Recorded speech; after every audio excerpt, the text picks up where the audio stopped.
हमारी प्रीति कहाँ है? इंद्रियों के भोगों में, अपने शरीर सुख में। ये देहाभिमान है, यही जीवत्व है।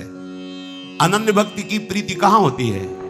भगवान की सेवा सुख में। जैसे कई बार सत्संग में सुनाया है, चोखा मेला जी बाजार जा रहे हैं, सब्जी आदि खरीदने, वहां देखो बड़े बड़े केले रखे। ये केले तो ठाकुर जी को बहुत प्रिय लगेंगे, आज नमक रोटी का केला ठाकुर जी को ले चल। पूरे पैसे के केले ले गए, सीधे विठ्ठल भगवान के दरबार में गए। भक्त बड़े दैन्य होते हैं, अंदर आंगन में प्रवेश नहीं किया, बाहर देहली से ही आवाज लगाई और कहा, ये केले ठाकुर जी को, रुक्मिणी जी को खवा दीजिए। विठ्ठल भगवान रुक्मिणी जी विराजमान महाराज पंढरपुर। तुम्हारे हाथ का ठाकुर जी थोड़ी पाएंगे, चलो यहां से। पर नहीं, उनको पाना ना होता तो मेरे अंदर प्रेरणा क्यों की? प्रायः जाति पक्ष पर लोगों की दृष्टि होती है।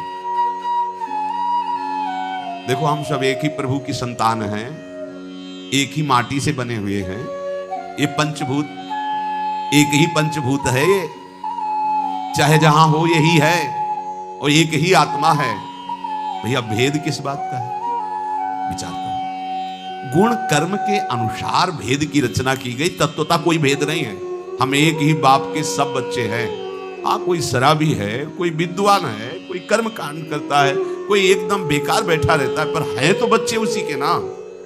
जब वो बोलेगा तो यही बोलेगा ना कि सब मम प्रिय सब मम उपजाए। बोल तो रहा है मेरा प्रभु। ये जो ऊंचाई निचाई की भावना लेकर ये बहुत गंदी बात है। अगर बड़ा भाई है तो छोटा भाई पैर छूता है, तो पैर छूना कोई बड़ाई की बात नहीं हो गई। वो छोटा है, तुम्हें सम्मान दे रहा है, बकाया है वो उसी पिता का, वैसे ही उसके रक्त मांस है, उतना ही अधिकार है। बड़ा गर्व करे कि मैं बड़ा, तो मूर्खता ही हुई। अगर छोटा इस बात का क्षोभ करे कि मुझे पैर छूना पड़ता है, तो उसकी मूर्खता है। बड़ा भाई है, झुक के पैर छू लिया तो क्या चला गया। ऐसे ही पूरी सृष्टि में हम एक घर जैसा बर्ताव करें। ये जो घृणा, ये जो हे भाव, ये कहीं नहीं वर्णन है। अपनी अपनी पद्धति के अनुसार अपने माता पिता को सुख पहुंचाना है। एक भाई किसानी करता है, एक भाई नौकरी करता है, एक भाई व्यापार करता है, लेकिन सब अपने माता पिता के सुख को सोचते हैं। ऐसे ही हमारे माता पिता प्रभु हैं। हम सब भाई भाई हैं, हम सब एक ही पिता की संतान हैं। ऐसा निकृष्ट भाव, किसी का अपमान कर देना जाति पक्ष को लेकर के या और नीच भाव लेकर, ये बिल्कुल अज्ञान है। ऐसा नहीं, किसी का अपमान अनादर करना ऐसा नहीं। स्वयं भगवान लीला करके बताते हैं। राजसू यज्ञ में सब ब्रह्म ऋषियों के बीच में निश्चित किया गया कि अग्र पूजा का अधिकारी कौन है। तो सबने कहा इसमें प्रश्न करने की क्या जरूरत है, जहां भगवान श्री कृष्ण विराजमान है, वो अग्र पूजा किसकी हो सकती है? तो भगवान श्री कृष्ण की सबसे पहले पूजा प्रारंभ हुई, अग्र पूजा। और उन्हीं भगवान ने सब राजाओं के चरण धोए। क्या करके दिखाया? कहां कहां के राजा थे, अलग अलग प्रांतों के, अलग अलग सबके चरण भगवान ने। अग्र पूजा किसकी हुई? भगवान की। सोचो, अगर तुम्हारी सभा में सबसे बढ़कर की पूजा हो तो तुम्हें हाथ जोड़ने में भी संकोच होने लगेगा, क्योंकि सबसे बड़े। लेकिन भगवान ने सब राजाओं के पैर धोए। इसका महत्व क्या है? इस लीला का महत्व क्या है? हाँ, उनकी भावना उनकी, पर आपकी भावना क्या होनी चाहिए? सबको प्यार देना, सबको सम्मान देना। ये जो समाज में कोलाहल वैर का बनता है ना, लड़ाई झगड़ा का बनता है ना, ये अज्ञान के कारण बनता है। चोखा मेला जी ने कहा, ये केले अगर इनको पाने नहीं थे तो हमें प्रेरणा क्यों की? इन्होंने तो हृदय में कहा कि ये केले मेरे को लाओ। अरे चल, बात बना रहा है, बड़ा भगत बनता है, हटाओ इसको, बाहर कर दिया। गए, दरवाजा बंद करके घर का रोने लगे। प्रभु, मुझे पक्का विश्वास है आपने ही मेरे अंदर ये चाह पैदा की थी कि ये केले मेरे को लाओ, नहीं तो हम तो लेने कुछ और गए थे। आपने क्यों चाह की? अगर आपको ऐसा करना था तो चाह क्यों की? रो रहे हैं। ठीक है, आज से हम भोजन नहीं पाएंगे, हम इस शरीर को त्याग देंगे, क्योंकि ये आपकी सेवा की योग्य नहीं है ना। वो कह रहे हैं ना कि तुम जाति पक्ष को लेकर तो इस शरीर को त्याग देते, फिर मुझे वो शरीर देना जिससे मैं आपकी सेवा करूं। जे भी ठाकुर जी को शयन कराया गया, इधर ठाकुर जी आके दरवाजा खटखटा रहे। चोखा मेला जी धीरे से बोल रहे, दरवाजा खोलिए। ऐसे अमृतमय वचन कि वो पूछ ही नहीं पाए कि तुम कौन हो। दरवाजा खोला, देखा लाड़ीले ठाकुर। अरे प्रभु आप, हाँ वो केले लाओ। वो बोलो क्या जाने, हमारा बड़ा मन था केला पाने का। वो उन लोगों के सामने हमने कहा नहीं, लाओ लाओ केला। घर में बैठ करके गोद में बैठकर ठाकुर जी केले पाए। जब 2-4 केले रह गए तो बोले सुनो हमारे पीताम्बर में बांध दो, रुक्मिणी जी को पाएंगे वहां।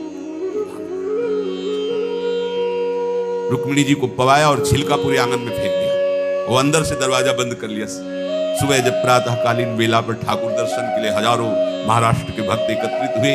बड़ी दिव्य भूमि है महाराष्ट्र, एक से एक दिग्गज भगवत भक्ति के सदैव भगवत धाम को जाने वाले एक से एक ज्ञान शिरोमणि योग शिरोमणि महापुरुष प्रकट हुए। अब बाहर से खोला गया, अंदर से लाख है तो कैसे खुले? आश्चर्यचकित, अंदर दरवाजा कैसे बंद हो गया? क्योंकि ठाकुर जी के सिवा कोई है नहीं। समझ गए कि ठाकुर जी ने बंद किया। प्रार्थना कर रहे, प्रभु खोलो दरवाजा। बहुत देर रोने धोने पर प्रभु ने कहा दरवाजा जब खुलेगा जब चोखा मेला जी को तुम लोग हमारे जो पार्षद हो पालकी में बैठाल के लाओगे और यहाँ चोखा मेला जी बोलेंगे कि हाँ हम पालकी से उतर करके कह रहे हैं कि आप दरवाजा खोलो, तब खुलेगा।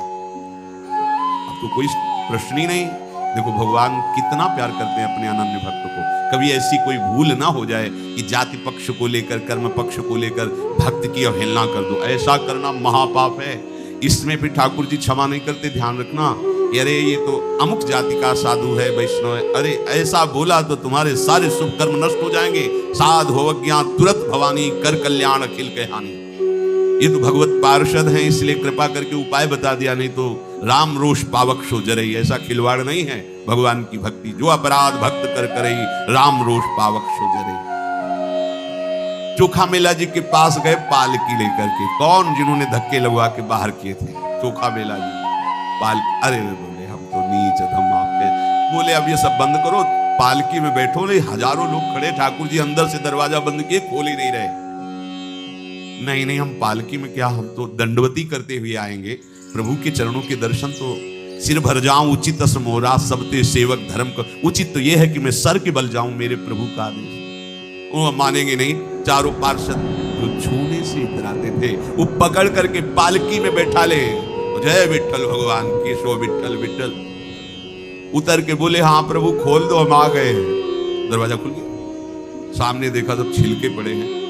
पूछा प्रभु छिलके? बोले हाँ बहुत स्वादिष्ट थे, घर में जाके हम पाए आए और रुक्मिणी जी के यहाँ ले आए थे। वो पाए हैं, फिर फेंक दो छिलके, पोछा लगाओ।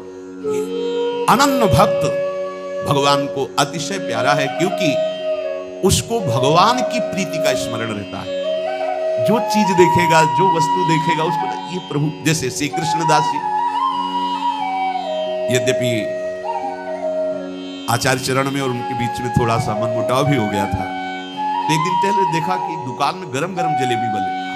ये जलेबी अगर श्रीनाथ जी को बहुत प्यारी लगेगी, आंख मूंद ली। जलेबी, गरम गरम जलेबी थाल में श्रीनाथ जी को मानसिक भोग। उधर जब श्री विठलनाथ जी ने पट खोले तो देखे श्रीनाथ जी गरम गरम जलेबी पा रहे हैं। कहा जय जय, अपने यहाँ बाजार का तो भोग लगता नहीं, तो जलेबी का भोग। वो कृष्णदास है ना वो उधर, तो उन्होंने कहा कि कृष्णदास का तो हमने त्याग कर दिया है। उनका देखो तुम आचार्य हो, तुम गुरु हो, तुम त्याग कर सकते हो, मेरा स्वभाव नहीं। एक बार जिसे मैंने स्वीकार कर लिया उसे मैं कभी त्यागता नहीं। आप गुरु हो, दंड के लिए त्याग सकते हो, आप आचार्य हो, आप त्याग सकते हो, स्वीकार कर सकते हो, ये हो सकता है, पर मेरे स्वभाव में नहीं। एक बार जिसे पकड़ लिया उसे कभी छोड़ता नहीं। कृष्णदास भोग लगा रहे मानसिक जलेबी। बोल भावना, हमारी एक एक वृत्ति प्रभु से जुड़ी होनी चाहिए।